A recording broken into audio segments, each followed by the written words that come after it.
Thanks very much, everyone, and thanks to Vertical Events for a great opportunity again to talk about something that I'm very passionate about, which is great mining technology developed in Australia.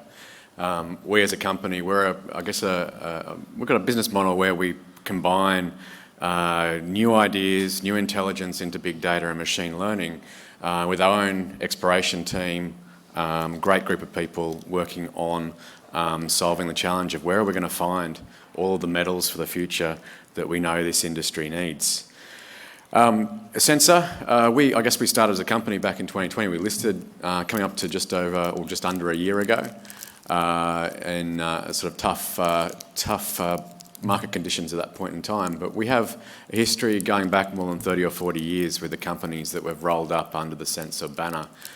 We have companies like Intrepid, like SASAC, which have been hosting some of the thought leaders in geophysics and geochemistry in the Australian industry going back 30, 40 years. And I'll talk to you a bit about what they've been doing over that point in time.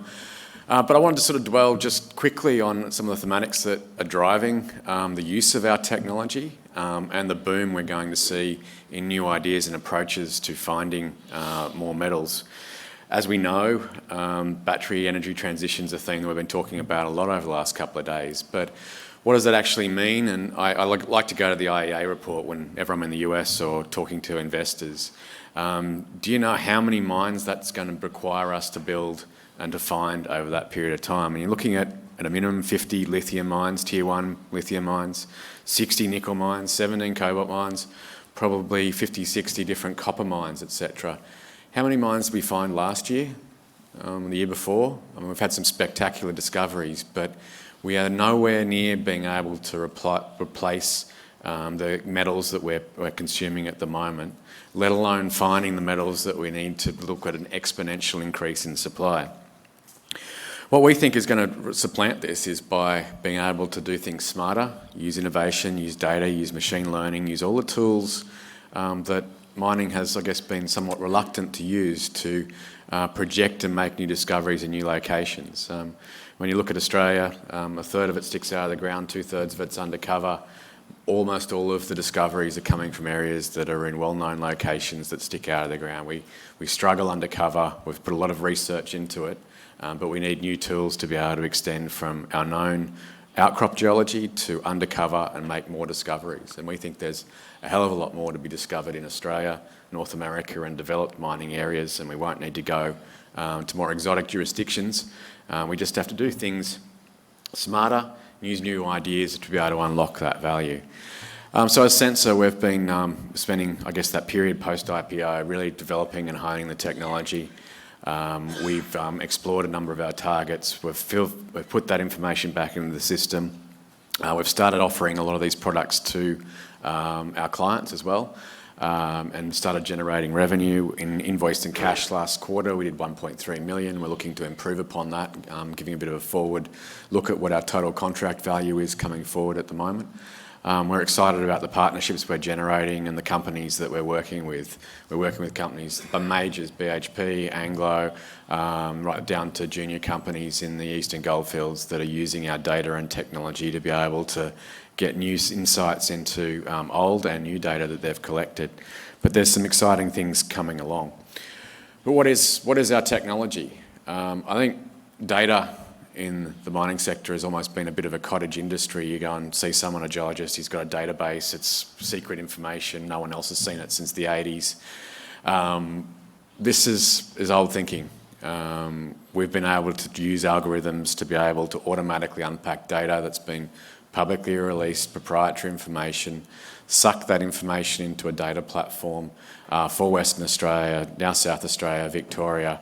We're going to dissolve the barriers between the states into a seamless data cube, looking at all the geological, geophysics and geochemical information from surface and subsurface available to our clients to be able to look at that information and be able to use that data to drive the applications, to be able to interrogate it, get new insights into prospectivity for the core metals that we're looking at, and be able to unlock the power and potential of those areas.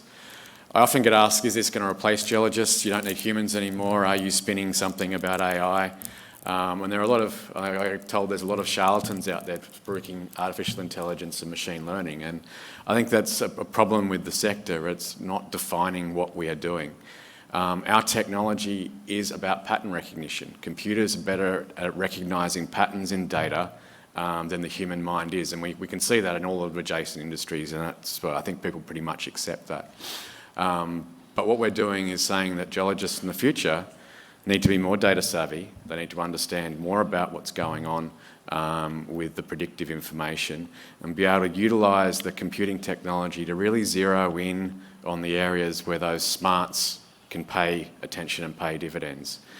We want to reduce the noise, all of our background data, to focus on those special parts of the Earth's surface that host major new water bodies and reduce the distraction and all of the different information that clouds that decision-making process. So we've put a lot of that information onto our SDC platform. We've developed that. It's in customer trials at the moment. Pretty soon you'll be able to access all of that wonderful data on your iPhone, on your iPad, in the bush, wherever you want to do, rather than having to go and take it from lots of different sources and find databases from prospectors in different parts of the world and not know the quality or the genesis of that data. We have some great software packages that once you have that data that you can interpret with. GeoModeler is our 3D visualization software. Intrepid for geophysics, inversion, some gravity and magnetic data. We've got some amazing products in new mathematics to interpret gravity and magnetic data and reduce noise within that area, and new products on 2.5D airborne EM. Slightly fuzzy picture, but this is our platform, and be able to access it. You'll be able to pull up layers at the site level through to the continental scale, and we're really excited to be able to launch that in January with our paying clients who are coming on board. As I said before, our tools sort of cover right from exploration through the mine site, so there are different applications to be able to zero in at a greenfields level, right through to be using the geochemical data in mining environments and be able to predict missing data from the data that you do have, projecting pathfinder element areas for brownfield exploration, for example.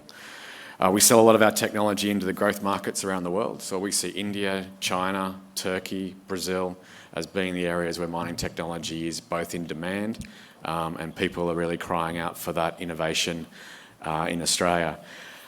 We are aggressively looking to acquire new Australian technology that can bolt on to this platform, roll up great technology companies and be able to cross-sell into different markets. The response on the exploration dollar is absolutely huge. We've seen the demand come through, we've seen the exploration budgets expand, but we haven't seen the discoveries come through in those areas, and it's probably because most of those companies are doing the same thing that's always been done, and we need new thinking to be able to unlock those new areas. What our technology does do is it presents an opportunity to be able to reduce the amount of money expended or sometimes wasted in getting to the right location. So using more data before you drill a hole, using predicted data validated by drilling and exploration, so you don't have to drill as many holes or collect as many assays.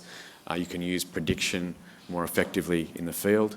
We're obviously working on tech metals for battery and green transition, and less ground disturbance from less drilling activities. Obviously noting it's getting harder and harder to get on the ground into different areas, so minimising the footprint of the exploration sector is something that we see as pretty exciting.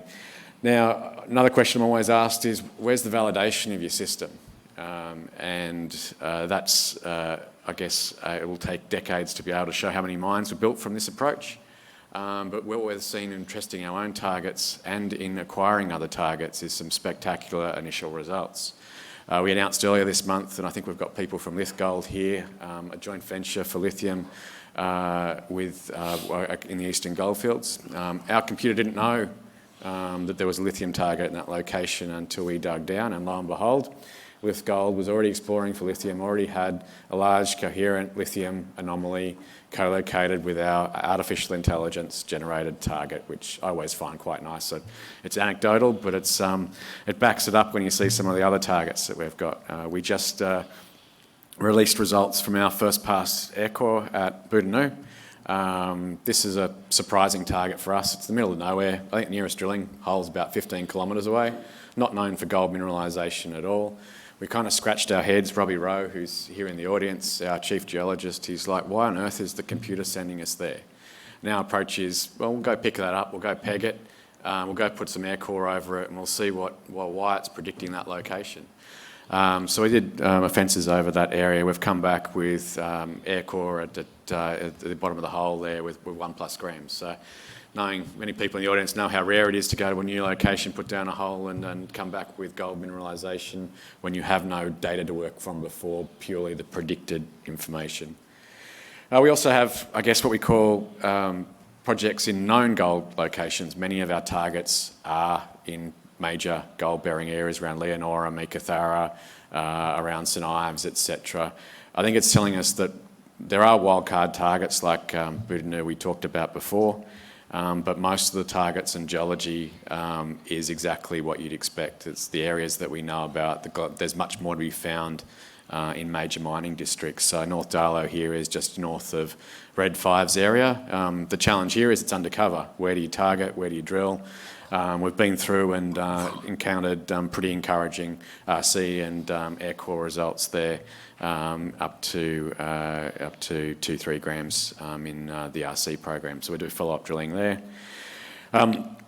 We drilled a project called Moonara just recently out in the Nullarbor. This is a big geophysics anomaly. You can probably still see it there. It's a big bullseye geophysical target, 35 square kilometres. No effective drilling in that area. We put down a drill hole with EIS funding just recently, coming back with anomalous copper gold from an IACG interpreted system there. So where do we drill next? We've got a lot of people interested in that IACG. We think that Madura province, particularly with what Native Mineral Resources is doing just up north, there is a potential for a new IACG area and recognition in those locations. We also have a joint venture with Aurelia, with Chalice up to the north, which is pretty exciting for us. We've just cleared land access in that area. We'll be looking at drilling that early next year. And we have picked up a couple of nickel PGE targets with Jenkins and Scorpion down to the south, which result from work we've been doing on nickel targeting for one of the majors. So we have some exciting opportunities that we've packaged up together. We are a technology company. We do exploration, but it's to give shareholders of Sensor an exposure to that cream of equity and royalties when a discovery is made. So if you want to think about our business model, it's a really strong, growing mining technology business looking to expand by acquisition and giving an opportunity for people and investors in Sensor to get the upside of the discoveries that are made with multiple companies drilling our targets and working with us on our own exploration. A bit unusually for a junior miner, we have lots of people who work on projects. These are revenue generators for us. All those people are working on company and client projects for us. We have more PhDs in geochemistry and geophysics than I think many of the majors have in-house. About 40 staff in all. Just to pull out a few, Robbie Rowe, who's here, was former VP Exploration for Barrick, leader of the Uncover Initiative. Des Fitzgerald, head of Intrepid Geophysics, an absolute thought leader in the geophysics area. Alf Ego, former head of research at CRA in the 80s, wrote his first paper on machine learning and exploration in 1981. He says that there's nothing new here, it's just the computers have unlocked the potential to be able to make what was only a dream 30, 40 years ago into reality. But we've got a lot of young, exciting minds coming through dealing with a lot of these problems and that we want to solve. We're a rapid company. I guess we started at Sensor in 2019. We took it forward with joint ventures. We listed just shy of 12 months ago, made an acquisition only 4 months later. We're out in the hunt. We're deploying our technology. We've done exactly what we said we were going to do in our IPO. Get out, test targets, develop a platform, feed the information, learn from it, get better.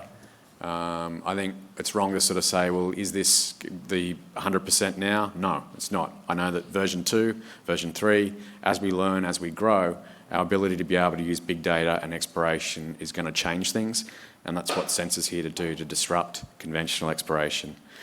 Just finishing, I'm out of time. Value proposition for us is that we are something different. We are technology. We think there are great mines in Australia that can cut it internationally. We're out looking at the US, about Europe and other places where we can deploy that. We're working with an exciting client book. And if you're after investing in something that's a bit different and gives you exposure to that area, then Sensor's one of the few listed mining technology companies on the ASX which can give you that exposure. Thanks very much.